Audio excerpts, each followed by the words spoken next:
Today, we're going to be talking about the console edition Rust and whether or not it is playable in its current state as of the end of 2022 and the beginning of 2023. So when the game first launched, things like gunpowder weren't even craftable. And based on that, I'd say the console edition Rust was pretty unplayable. If you had a last generation system, you'd lag all over the place, you wouldn't be able to get kills, and people with next gen systems would just poop on your face. Not literally though, because that would be gross. So yeah, it just wasn't worth playing for last gen players, and even for next gen or current gen players, it just wasn't working because there were a lot of bugs, there were a lot of issues, and people were tier locked. There was just, it was a mess. 2 years later, though, or almost 2 years later, we're in a much better state. Right now, I can confidently say that the game is worth playing if you're looking for a game somewhat like the PC version of Rust. You can't go over and expect the PC version of Rust, and you can't expect a bug-free game. Any game that allows players at this level of creativity is going to have bugs. Players are going to be able to break the game. That's how it works. Amazon, Google, any company that spends billions of dollars trying to make it so that people can't mess with them, does get messed with eventually. And D11, the creators of the console edition Rust, don't have billions, so there are going to be issues, but they've done a really good job of patching issues that are huge and a big deal. One of the things a lot of players complain about is running into people that are using mouse and keyboard. There's a lot of tools or things that you can use to sort of trick your system into thinking that you're using a controller when you're not.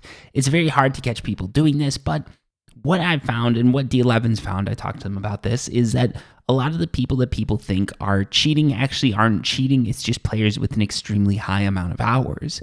So they found a correlation between accounts with 4,000 hours getting reported for cheating and accounts with 0 hours not being reported for cheating. With mouse and keyboard, you'd expect that at some point you'd see people with lower amounts of hours getting reported for cheating. It is possible that every single sweat out there decides to cheat at some point. I don't know because I'm not one of them. But what you can say confidently is that most of the people that are accused of cheating have a lot of hours. And because of that, even if they're on controller, they're probably going to be better than the person reporting them. So while cheating is an issue in any game, it's not as big of an issue on the console edition of Rust as what people think. There's a massive skill gap because of the recoil. So if you learn your recoils, if you learn how to PvP, and then on top of that, you learn positioning, it is a game that you can absolutely dominate people in to the point where they think they're being cheated on. A game like Call of Duty or a game like Halo or a game like Gears of War or a lot of the popular games, they don't have the same amount of skill gap. So a lot of people are used to somewhat being able to shit on people because they've got aim assist or whatever. And then when they come over to Rust, they think that they're just being blasted away by cheaters when in fact it's just someone who spent way too much time learning how to get good at this game. Literally, some of these people could have become master pianists, they could have become chess masters, they could have actually gone and gotten a job and made more than minimum wage, but instead they invested all their time in Rust. And then someone like me comes along, gets some YouTube views, and makes a little bit of money off of it, even though my aim and gameplay is, well, what you're watching right now. It's less than ideal, let's admit it. But yeah, to sum that up, cheating is an issue as it is in any video game, but I think the console edition Rust doesn't have any horrible cheaters because it's on the consoles. You don't have a lot of things like aimbots or scripts, and just for that reason, the console edition Rust actually has less cheaters than the PC version of Rust. Moving on to graphics, are obviously lackluster compared to the PC or any game that runs on the PC. Pretty much these graphics aren't that great, they're not that amazing, nothing to write home about. They're designed for last generation, so yeah, they're not good. If you're in this for graphics, just walk away right now. If you've got a PC and you love graphics and that PC has a graphics card that's even somewhat decent, go over that way and buy Rust over there. In fact, if you've got a PC that can play Rust, that's probably where you want to go. There's a lot more creativity that can be had on the PC version of Rust. There's things like signs and messages and like paintings. There's a lot of stuff that you can do on the PC that will never happen on the console edition Rust. I've asked D11 about this. Signs, paintings, a lot of that stuff is never going to be coming out. Notes is about as far as we can get, and even that I think was pushing it when they got it enabled. But yeah, like that creativity just doesn't exist and can never exist to the same extent that you've got it on PC.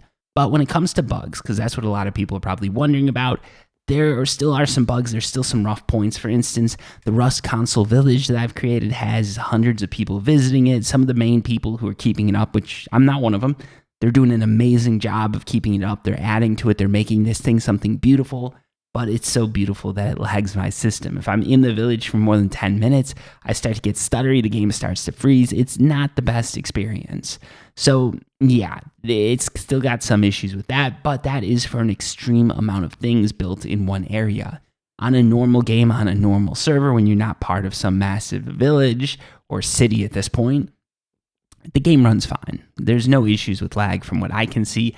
If you're on last gen, it's less than ideal again. Like there can be some issues around combat and some of the monuments, but it still runs a lot better than it used to run. And for a modern last generation experience, it's not the worst game in the world. There's much worse to be had. And a lot of the newer games that are released by AAA studios for last generation consoles actually do run worse than Rust does. So hats off to developers there. There's a few bugs though that a lot of people can't stand. One of the things you've got to deal with is invalids. A lot of that's because people are running off of Wi-Fi, or they've got their Xbox or their system way far away, or they're playing on a server that has 69,000 ping. Like there's a lot of stuff going on. If you're wondering what the ping of the servers is and you can't see it, how you can tell is basically hit a rock note or a tree note and see how long it takes from that hit to when you get that like cht sound or that ching sound of like the rock being hit or the tree being hit. That's sort of the amount of lag you have. If you're on a really good server, it's going to be right as you hit it. The longer it takes to sort of fire off, the more lag there is. That's something that a lot of really good players use to actually tune themselves and figure out like how far they should delay shots and sort of pull shots and stuff like that. I'm not even there, not even close to there, but you can tell lag from that. In addition, like those invalids are an issue. There's also some issues around monuments, and pretty much every wipe, new bugs are introduced by the developers as they add new things. The game is constantly progressing, which is nice. We have a lot of monuments coming, but with that, there are going to be bugs. And even if you're not playing on the public test branch, there's going to be bugs that affect you. So yeah, I guess that's where everything stands right now. Like if you can't stand bugs, if you want a zero bug experience, you probably don't want to buy the console edition of Rust, but at the same time, you probably don't want to buy any modern video game that's been released in the last 2 to 3 years. If you don't like graphics, or if you like graphics, you probably don't want to be playing on consoles. And finally, if you're looking for a game that's free from cheaters, I think the console version of Rust is about as good as it can get. So yeah, hopefully that tells you sort of what the console version of Rust is like and what you can expect if you come into the game as far as bugs and everything like that goes. But anyways, thank you so much for watching. I'm not going to drag this video out so you don't get any sort of mid-rolls or anything like that in the advertisements. Until next time, peace.